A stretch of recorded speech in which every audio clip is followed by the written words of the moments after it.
Symbiotes, descendants of the parasites. As time passed, the relationships between the parasites and their hosts got connected to such a degree that it began to involve a cooperation of the individuals. There were no longer single-sided relationships. In exchange for the host's nutritious blood, the parasites offered their heightened senses as early warning against predators and other hazards.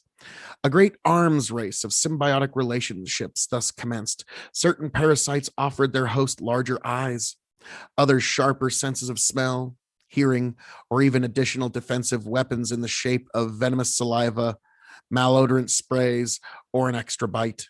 The host returned the favor with longer running legs, stronger bodies, and specialized ergonomic nesting sites rich in blood vessels and covered in insulating fur. Different complexes of parasites and host species evolved, compatible only amongst themselves. The development of such creatures was in a way reminiscent of the great modular colonies, thriving on their own world light years away. But unlike the modulars, the components of the symbiotes belonged to a different species, instead of modified variations of the same basic organism. In eventuality, both relationships led to the same point: sentience. In the secluded forests of a certain continent, a new parasitic species developed.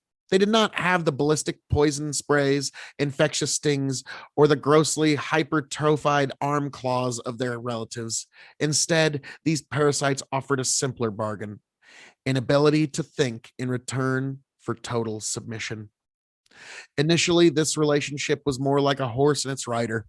But after a few 100,000 years, the symbiotes could manipulate their hosts like puppets through a combination of tactile and olfactory signals.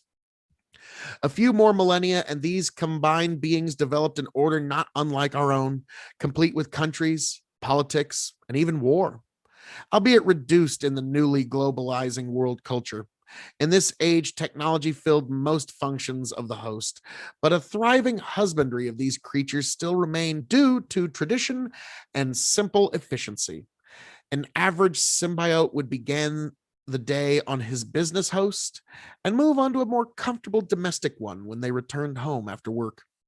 And perhaps on the olfactory television, he would smell news of the evacuations of the million-year-old Q ruins, of the marvelous discoveries salvaged from the Starman wrecks, or of the enormous radio arrays that rose everywhere to listen to the stars. It was a pattern that was being repeated all over.